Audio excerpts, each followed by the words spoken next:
The best skill that you can have as a professional salesperson, not just fitness, but a professional salesperson, ability to ask the right questions. If you can ask the right questions, you will always, always, always be successful. Because the more they tell, the more you sell. And when you've asked the right questions, they tell.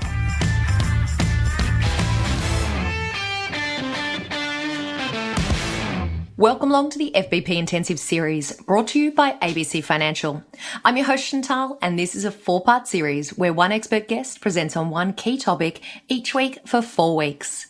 During each show, you receive practical tips and actions to implement into your fitness business. Our focus topic for this series is sales, and our expert guest is Casey Conrad.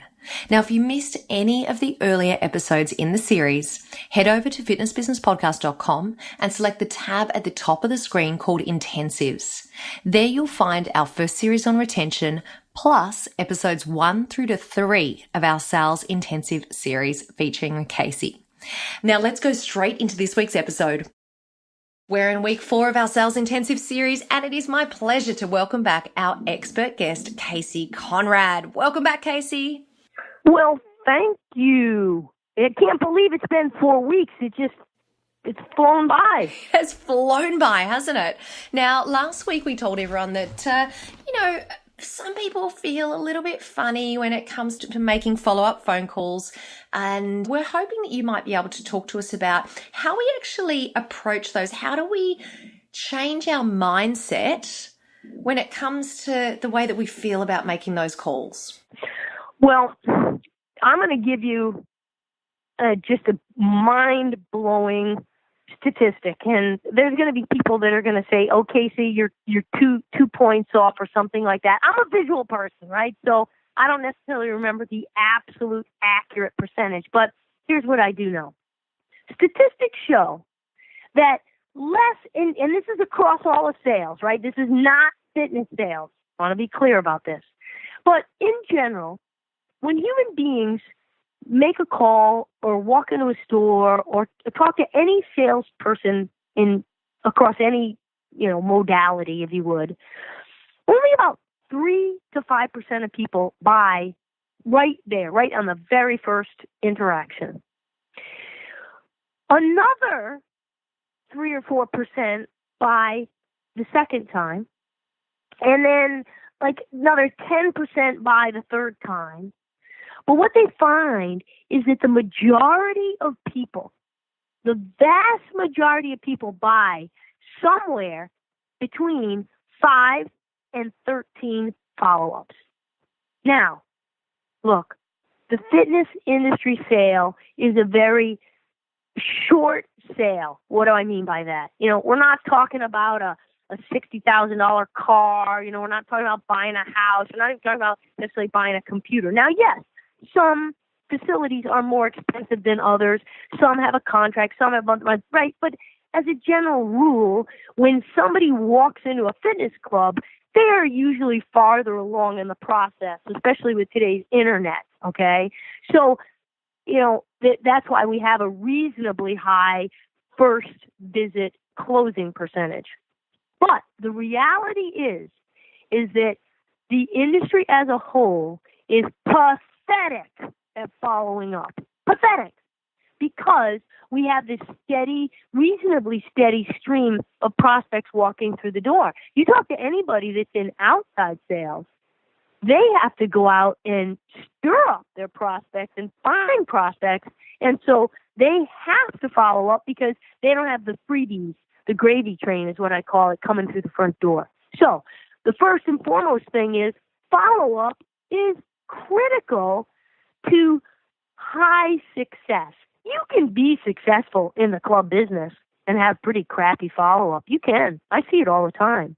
But if you really want to have a high level of success, you have to get good and you have to feel good about following up. Okay, so let's dive straight into some real examples, Casey. Take us through what we can actually say in those follow-up phone calls. Great. Well, the first thing that you can say to yourself is, I'm following up because I scheduled it. Here's the rule. Never, ever, ever, ever, never, never, ever. Did I say never? Yes, never leave an interaction without a clear, established course of contact, right? Step 8 in the sales process, establish a clear course of contact. So I don't care what it is. Every single time you have an interaction with a customer, your goal is to take them to the next exposure or the next contact. If you hang up the phone without getting permission to call them back in a day, or 2 days, a week, a month, a year, whatever it is, now you're a pain in the ass salesperson. But if you're calling because you had a scheduled appointment or following up by an email because you had a scheduled appointment or a text or whatever your method of communication is, then you are a true professional.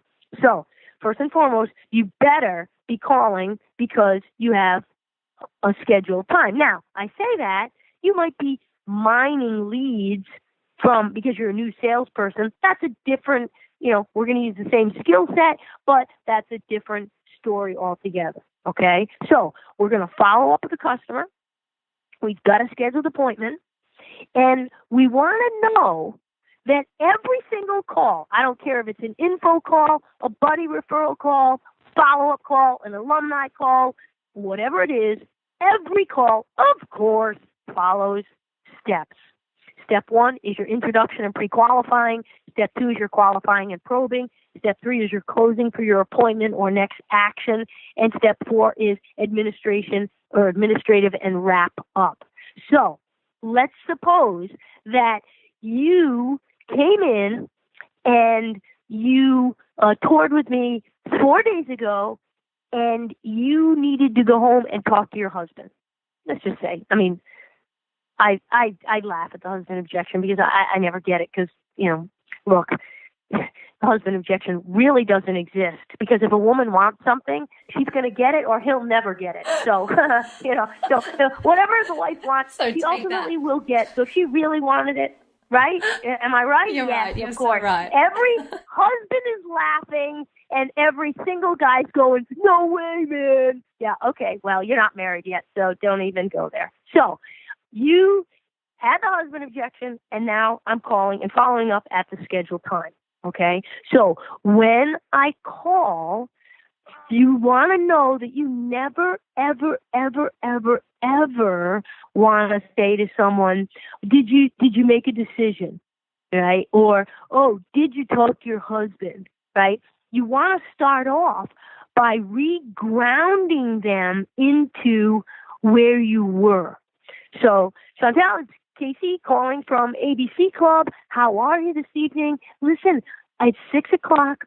I'm circling back with you. The last time we spoke, we had gone through the club. You loved this, this, and this. You wanted the membership so you could lose the 12 pounds to be ready for your vacation. And the only thing that you had to overcome was convincing your husband that, you needed this membership. Now, you still want to lose the weight and get ready for that wedding, right? See, so what I'm doing is I'm regrounding them and getting them to make a commitment to, yes, I want to have what we discussed, okay? Now, they could lie through their teeth to me, right? They could.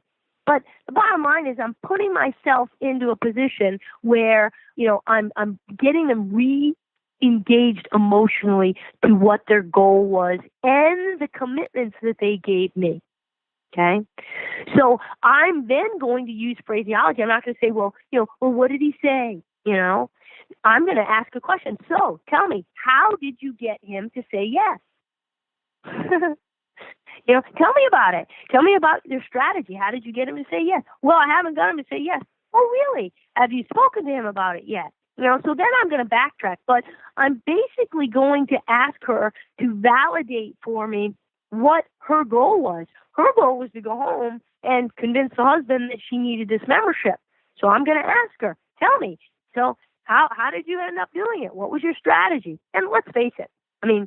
I know there's a lot of guys on this call, but there's a strategy. Every guy has a strategy. Every woman has a strategy. If he wants a new putter or something else, there's a strategy behind it. Same thing for us women. If we want something, there's a strategy we're going to follow. We know oh yeah, we do this, this, and this. So anyway, bottom line is, I don't want to get too far off the process here.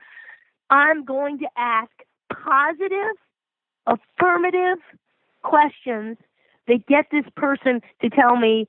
And if they haven't done it yet, then I'm going to say, okay, so tell me, what's your next strategy point? How are you going to do that? So it's kind of a mindset, okay? And the key is never, ever, ever asking, did you make a decision? Because that is a total setup.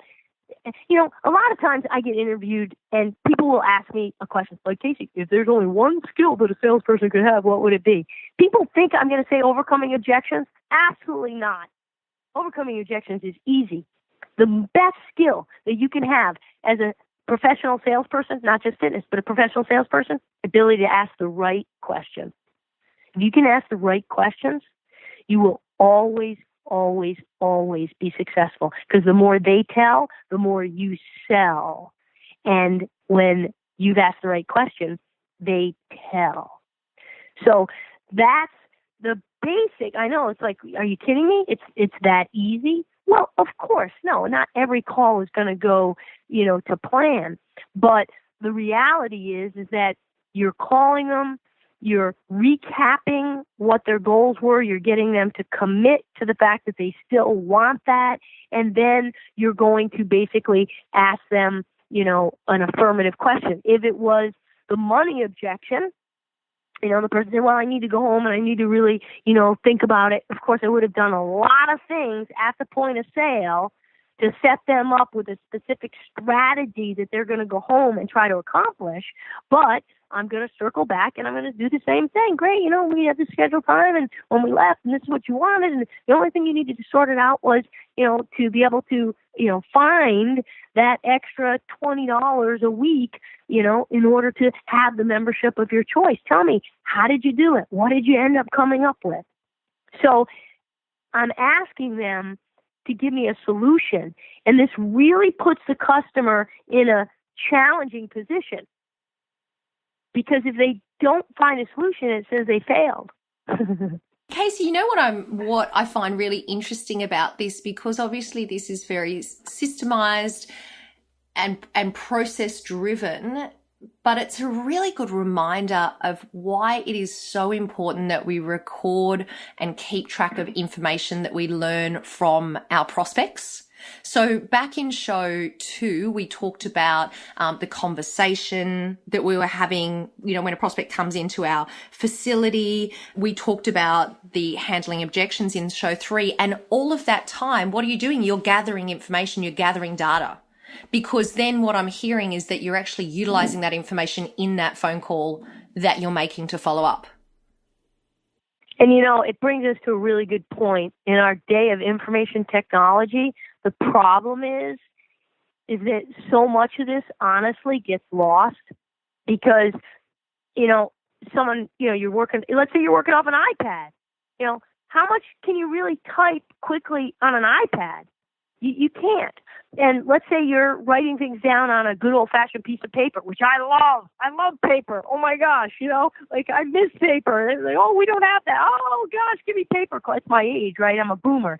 But what happens is then they tell them, go ahead and enter that into the computer. Well, they put crib notes in. Yeah. So these really relevant, important pieces of information that you will never remember a month or 2 months from now completely get lost, which is why, even now, if you came into my office right now and I actively sell, okay, I am actively selling, I don't want to get into it, but a new marketing program for clubs, you will find index cards. No shit. You'll find index cards right here on my desk, A through Z, 1 through 30.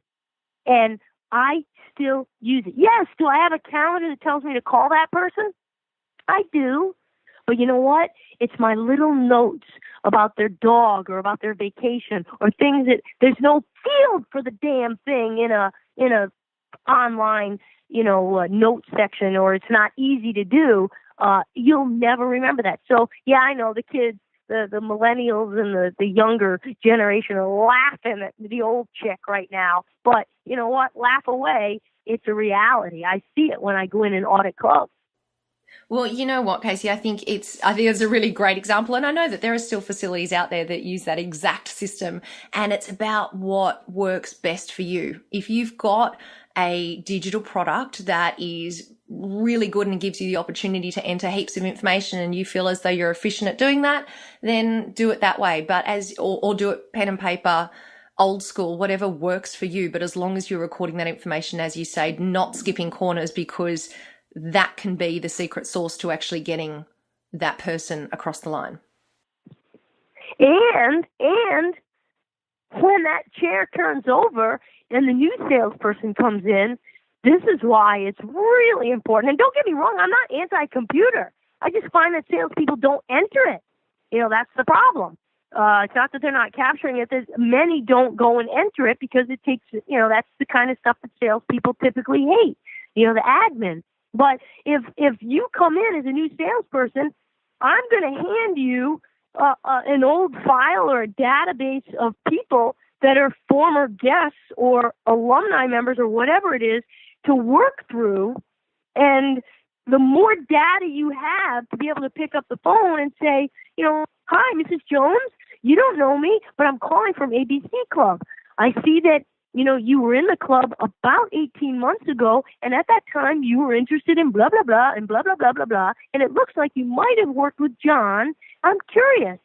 Did he actually bring you through a trial workout, or did you just take a tour? And you can go right back into the info call format, which is another conversation for another day. But the more information this salesperson has as a new person, the better you're going to harvest leads as a club that didn't enroll months ago or years, quite frankly.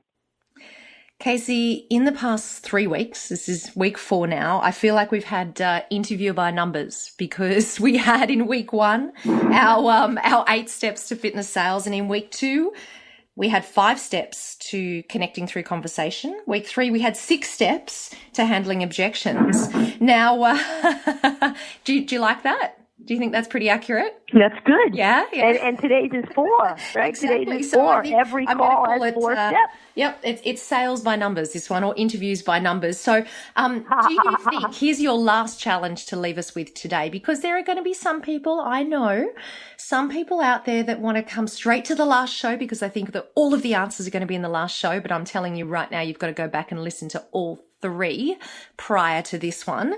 Casey, can you very quickly just run us through a very quick summary of what we've talked about in the last 3 weeks or the last 4 weeks without giving away too much of each of those individuals? How's that for a challenge? Sure. Well, since it's like in my blood, that's easy. Brakes on. Before we hear an amazing summary from Casey, here's a message from our podcast partner, ABC Financial. Hi, this is Bob Surface from ABC Financial. If you have a club located in the Midwest, I would love to help you with your software and billing solutions. You can contact me at bob.surface@abcfinancial.com. That's bob.surface@abcfinancial.com. Thank you, and looking forward to hearing from you. Thanks, Bob. Now let's get back to Casey and hear her incredible summary of the 4-week intensive series. So we started off with the foundation, the skeleton. If you don't have good bones, then the rest of the stuff on it's not going to stick. So we started with the 8 steps to successfully selling. Number 1, you got to get a prospect. Number 2, you got to have that meet and greet, and that's what we covered, the 5 pre-qualifying questions. Then you have to qualify. And from there, you then can bring someone on a dynamic, interactive tour because you know what they want and why they want it. Once you're done with a tour and you know they want the membership, you move to the price presentation. Sure, sometimes step 6, you got to overcome objections. But when they buy, you immediately go to step 7, which is get referrals. And if they didn't buy, you move to step 8, establish a course of contact. So we had that good foundation. And then we moved into how do you start the conversation with someone. And really, that's all we got into was the pre-qualifying. I personally think the pre-qualifying is critical because first impressions are everything. You want to make sure you're painting that canvas, and you're really getting a clear picture of this customer before you move into the qualifying. So we talked about, hi, my name's Casey, and you are, how can I help you today? How did you hear about us, right? We want to know where the marketing is coming from. If they had been into the club before, and if so, when was it? Did they work with someone? Did they go on a tour? Did they work out? Did someone have an opportunity to go over membership? And curiosity, what prevented them from getting started? Ding, ding, ding, ding. Uncover that potential roadblock down the road. And then finally, did they have time for a complete tour? And we talked about not just those 5 questions, but if you don't go back and listen to what we talked about as far as communication skills there and understanding the deeper meaning of connectivity and rapport, then you're really, really missing something. Then, if I remember correctly, that was week 3, we talked about overcoming objections. And I gave them the 6 specific steps for overcoming objections. Number 1, be quiet. Step 2, align with them. Step 3, of course, question it nicely. 4, isolate it. 5, find a solution. And 6, reclose. And then today, we're talking about follow-up. And I backed it up and said, look, I don't care whether it's a follow-up call, an info call, an alumni call, doesn't matter, an outreach call. Every single call has 4 steps: introduction and pre-qualifying, qualifying and probing, closing for the appointment or the next action, and administrative and wrap up. And we drilled down into a specific example of talking to somebody who we had scheduled a follow-up on, and I gave them the strategy of not say, oh, did you make a decision, right? No. We want to engage them. We want to re-anchor them. We want to get them emotionally reconnected to what it was they came into the facility for, and then ask them an affirmative question about how they succeeded with overcoming what their roadblock was that they had shared with you. Did I summarize it pretty well?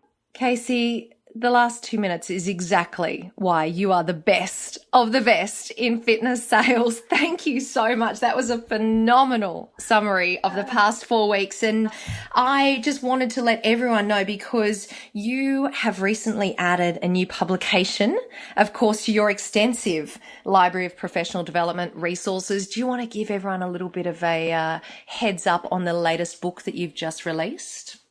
Sure. And this one is really more for the owner-operators or, someone who owns their own personal training. And it's called Club Hidden Profits.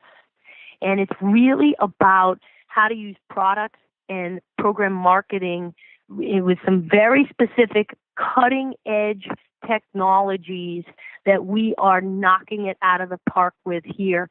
And it's going to be super exciting. I'm actually going to be running a weekly video, blog talk radio, and Facebook page that's going to launch in September. So watch out. I am on fire with this. We are just having incredible outcomes with it in every sense of the word. And I am so stoked to bring it to the world. Well, we are so grateful for everything that you do for our industry, Casey. You are such an amazing expert. You are so generous with sharing your time and sharing your knowledge and helping everyone else in the worldwide fitness industry. So thank you for being our expert guest over the last 4 weeks for the Sales Intensive series. We are incredibly privileged to have had you on the show again. So thank you. And I will be putting links to all of your resources in today's show notes. Casey Conrad, you're amazing. Thank you so much. Thank you. It's been an honor to serve. The intensive series wouldn't be possible without the support of our podcast partner, ABC Financial. ABC Financial leads the health and fitness industry in software and payment processing solutions. If you want your business to thrive with the most advanced club management software, comprehensive payment processing, and customer service that is second to none, then choose ABC Financial. You can request a demo at www.abcfinancial.com. Also a reminder that thanks to our foundation partner, Active Management, you can now download a transcription of each show in the intensive series. Just go to fitnessbusinesspodcast.com, click on the tab at the top of the page called Intensive Series, then scroll down and press the button that says Access the transcription of this interview. It is that easy. I want to take this opportunity to say a huge thank you to the amazing Casey Conrad for generously giving her time to be our expert guest on this series. As mentioned in the show, Casey has a sensational website that is chock-a-block full of tools and resources to help with sales training for your club or your team. There are online courses, books, DVDs, and information about Casey's in-club consulting services. You can find all of that at healthclubsalestraining.com. Of course, I'll include a link in the show notes. That concludes our FBP Intensive series on sales. I'm your host, Chantal. Thank you so much for joining me.